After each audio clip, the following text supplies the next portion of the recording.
Hey everybody. I had an experience this week, and it was just a really big, sweet blessing in my life. And it made me pause a little bit and think about how loved I felt by my father. And you guys probably know that I was raised in a family with 8 kids. So times were tough for us most of the time. My dad followed his elusive dream. He was from Illinois. And he wandered all over the country. We were kind of like a vagabond family. We lived 18 places in 21 years. And that was actually not the end of it, but that was kind of after we got to Texas, we settled a little bit and kind of stayed in the same general area around Houston. But the times when we were really young, there were days that we were very, very broke. We didn't know it, but my dad was a master at keeping everybody happy. He always smiled. He always sang. And when he didn't have 2 nickels to rub together, he cooked for us. There would be times that we didn't have anything in the pantry, anything in the refrigerator. My mom always had staples. She always had flour and sugar and shortening and, a few items like that. So he would put on a really happy face and say, "Okay, gang, we're having fried biscuits for supper." And we loved it. We would have fried biscuits for breakfast. We would have fried biscuits for lunch. We would have fried biscuits for supper. So just in thinking about my sweet little daddy this week, I wanted to share this recipe for fried biscuits that he used to make for us. So I'm going to get on my little apron because when I'm playing with flour in the kitchen, I'm inclined to make a mess. Anyway, so fried biscuits. It's basically just what it sounds like it would be. It's a very simple biscuit dough. Here, I've got y'all sitting up on a canister. So, what my daddy would do is he cooked in the Army. His little mom, my grandma Titus, was a great country farm woman. Just the sweetest, most godly little woman you could ever hope to meet. And she had a big house full of kids too. She had 7 kids. And she had to cook, of course, and my dad learned at her foot. Fried biscuits are just flour, a little bit of baking powder, and milk. You can put salt in them. I think my dad did put salt in them. I didn't like it so much because if any of y'all know, baking powder is sodium bicarbonate with a few other things in it. But that's a sodium product, so it's already kind of salty. And when I was a kid, I didn't like things that were real salty, and sometimes my dad would get a little more salt than I liked. But his basic recipe, he never measured anything. He had big old carpenter hands, and he would do most things in the palm of his hand. He would use a coffee cup for his flour, and he would just put everything else in the palm of his hand and just eyeball it. So the basic recipe is for every 1 cup of flour that you use 1 teaspoon of baking powder. Not baking soda, baking powder, there's a difference. So I have about 2 cups of flour, so I'm going to use 2 teaspoons of baking powder. And then you just want to moisten it with milk. Of course, growing up, we never had skim or 2% milk. We only had whole milk. So you just want to make the mixture. It's going to be kind of stiff because you're going to roll this out. So, can y'all see this? I'll come get you in a minute so you can see close up what it looks like. You don't want to overwork biscuit dough, ever, ever, ever. It's not like bread dough. You're not going to knead it. You just want to put enough moisture in that you make a nice little dough. So I'll show you what that looks like. And this is it. It's just kind of sticky. So we're going to roll that out, and we're going to add more flour, and it'll be just perfect. Okay. So to get everything rolled out, just work right on top of your countertop. You're going to sprinkle a pretty good amount of flour. Just kind of make sure it's spread all over your work surface. And dump out your goods. Clean your bowl. Clean your spoon. Let me turn this light on so y'all can see a little better. Oh, also, it kind of helps if you have rings with any, jewels. Take those off because they're gonna get goopy. Okay. Then I always sprinkle a little bit on the top. Okay. You don't want to work this. Like I said, this is not bread dough. So you're just gonna want to bring the dough together gently. The less you fiddle with it, the more fluffy it's going to be. So you just kind of bring it together where there's no cracks in it. And then grab your rolling pin. This was my mama's rolling pin, you guys, a little red-handled rolling pin. All right, so you're going to roll these out pretty thin, almost like a pie dough. And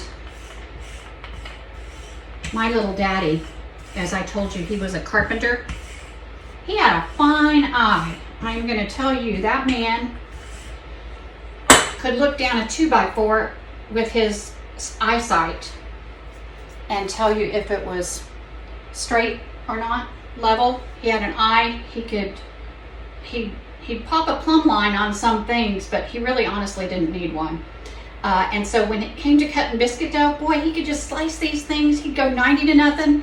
They'd all be perfect little square, well, not square, rectangle biscuits. So that's exactly what we're going to do here. Make sure your knife is coated. You need a nice sharp little knife. You're just going to cut through the dough. And I make them maybe 1.5 inches apart. Just cut them all one direction. And then you're going to bring your knife through the other direction too, because you're going to make little rectangles. So depending on how big you want them, we liked them to be kind of like bars, like nice little bars of biscuit. So mine are probably, I'm guessing maybe 3 to 4 inches long. Okay, and back to frying. People don't fry stuff much like they used to. And of course, my dad always fried in cast iron.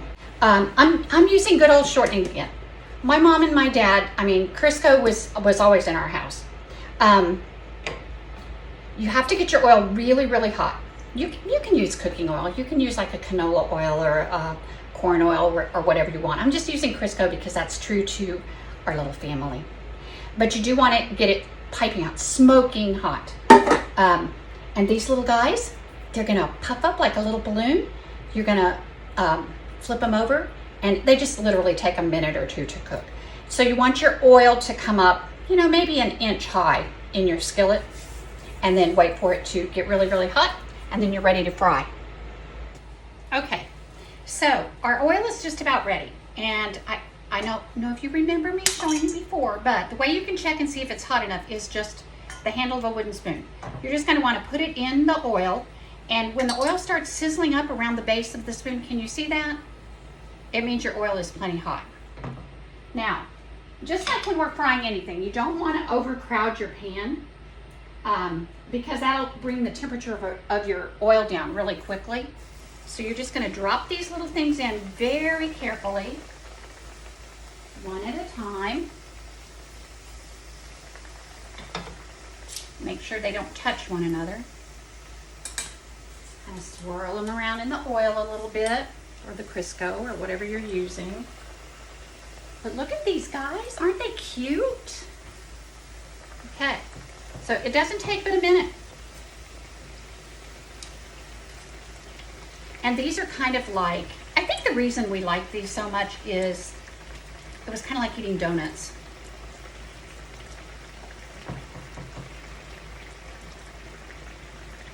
So look at that. They puff up 3 or 4 times thicker than they were when you rolled them out. So you just want to turn them over a time or two so they're kind of evenly browned. Sometimes you'll get a big bubble in one of them. It'll puff up really big, like this little guy. You see that bubble right there? It's hollow on the inside. And sometimes we really liked those. Sometimes we'd fight over them because how you're going to eat these is you don't just eat them like a biscuit with butter on them. You warm up a little bowl of syrup. You stir some butter and peanut butter in it. And many's a time that's how we got our protein. And then you just swirl these little guys around in your syrup and butter and peanut butter. You dunk them. And that's your dinner with a glass of milk. Oh, it's wonderful. I will tell you that when we had these for breakfast, my dad would have loved to have fried squirrel with this. He was an excellent marksman. I already told you about what a good eye he had. He was the same with hunting. He could knock a squirrel out of a tree, 500 yards away. He was amazing. So some mornings he would just go out, shoot a squirrel, clean it, and we'd have fried squirrel and gravy and biscuits. My mom was not a fan. She lived on a farm, and she was kind of glad to grow up and move to the city, and she really didn't want to eat squirrel and rabbits and stuff like that. So whenever we had those kind of things, Daddy cooked them. So see how quick this is? Here's our second batch, already almost done. There's my first little plate full. Look how beautiful, you guys. Aren't those pretty? Look at that. You're gonna love these. I'm telling you, you should try them. I think actually maybe might even be a little bit like a beignet. Beignets actually have yeast in them, but every culture has fried bread. Almost all around the world, almost any culture has fried bread. This is the Titus variety of fried bread. All right, so syrup. We didn't have microwaves. So my daddy would always have a little pan of syrup on the stove. Well, you have to warm your syrup because remember you're going to put butter in, a little bit of butter, a little bit of peanut butter, however much you want.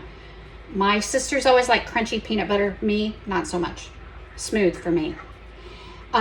So you take your warmed syrup and you mix in your peanut butter and your butter, and you just make this wonderful little light brown dipping syrup. When we were little, of course, sometimes we didn't even have syrup.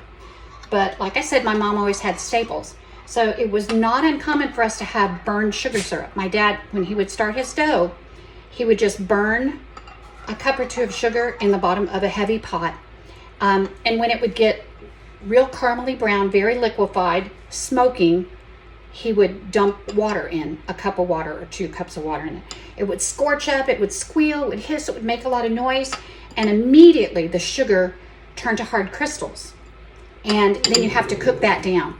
And it will take a while, but as those sugar crystals dissolve in the water, they'll melt and create a sugar syrup.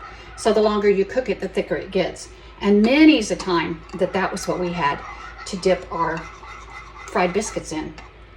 My dad would always scoop out a few little pieces of that hardened crystallized sugar, and it was like candy for us. He'd put it on a little plate. He'd save a piece for each of us girls because we were just like at his elbows waiting for those fried biscuits. He'd dip out a little piece of that and we would suck on that. And I know that there were a lot of kids who had no idea what homemade syrup was like, but we thought we were really lucky because we got those sweet little pieces of sugar candy. Okay, so here you go. Here's a little fried biscuit. Let me show you. Just swirl it in your delicious syrup. See that little hole? No, look at that. This is why we like this piece with the bubbles. It was like a little spoon. You could scoop it up.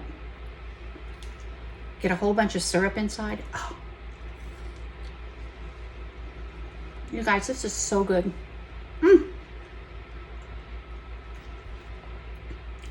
Now it's a treat, but back then it was a meal. I remember my dad cooking. My mom may have been a little bit disappointed that we didn't have something else to eat, but my dad was so cheerful. He would go, "Hey, good looking, what you got cooking? How's about cooking something up with me?" He was also a fiddle player. He didn't sing as well as he played his fiddle, but he would get that fiddle out. His daddy taught him how to play, but my dad could play any tune he ever heard, from classical to bluegrass to gospel. And gosh, I've got some stories, you guys. I'm so glad I'm getting to share this stuff with you. But he could play Orange Blossom Special, and you would swear a train was coming through the living room. We had so much fun singing, laughing, dancing when my daddy played the fiddle. Those tunes just floated around us and up into the night, and they created in us some of the sweetest memories. And they were just fiddled out of that old fiddle, his arm pumping up and down, just giving us so much love and so many sweet memories, just like fried biscuits. So now that we've had our fried biscuits and our little stories, I thought I would share with you what it was this week that made me think so much about my daddy. I have had a rare kind of thyroid cancer 25 plus years ago. That's kind of what my neck looks like it does. I have been cut on many times. It kept spreading and coming back, spreading and coming back. So they've cut me up, scooped me out, and I have a little bit of a battleground to show for it. But anyway, a couple of years ago, it came back, or they were very positive that it came back. And I am followed by some of the most wonderful doctors in Texas at two of the most famous medical institutions that we have. And they always figured it would come back. And so sure enough, they found a very small nodule in my neck, but it was tiny. And imaging is very good right now. And they really didn't know how to get to it anyway, because it was behind my jugular vein, and they didn't want to risk going through the vein, dropping little cells that could, metastasize elsewhere. So they said, let's just watch it. Hopefully it's very slow growing. We're just going to watch it frequently and see what happens. Well, sure enough, it was getting bigger. And so I went in a while back, and they were actually at the point where they were getting ready to have to do, something pretty dramatic to take care of me. And I got on the table, and it was smaller. And they were flabbergasted. They were just dumbfounded, because metastatic cancer does not get smaller. So they said, well, okay, let's just re-image you, come back, this date, and we'll check and see what's going on. So that date was yesterday. I went back, and it was so small. They are not concerned about it at all. Once again, left them scratching their heads. But I was not scratching my head, because this is not the first time. There have been many times that doctors have just been so surprised about my miraculous recoveries. And I walked out of that office just feeling so incredibly, lavishly loved and adored and provided for and protected and delivered. And those are the same feelings that I got when my little daddy was here. He was such a poor man of pocket, but not of spirit. And there was nothing like the feeling I got when he would come up behind me and just put his big old arms around me and hug the stuffing out of me. I have missed that so much, but my God can make me feel that way. And I sat in my car yesterday, and I just praised him for the fact that he loves me so much, and he can make me feel that way. I hope you enjoyed this little journey into how much my daddy loved me, and how delicious fried biscuits are. I'm going to tell more stories and cook more food, and I hope you'll be there to go on the journey with me. I love you guys. Have a great and wonderful day.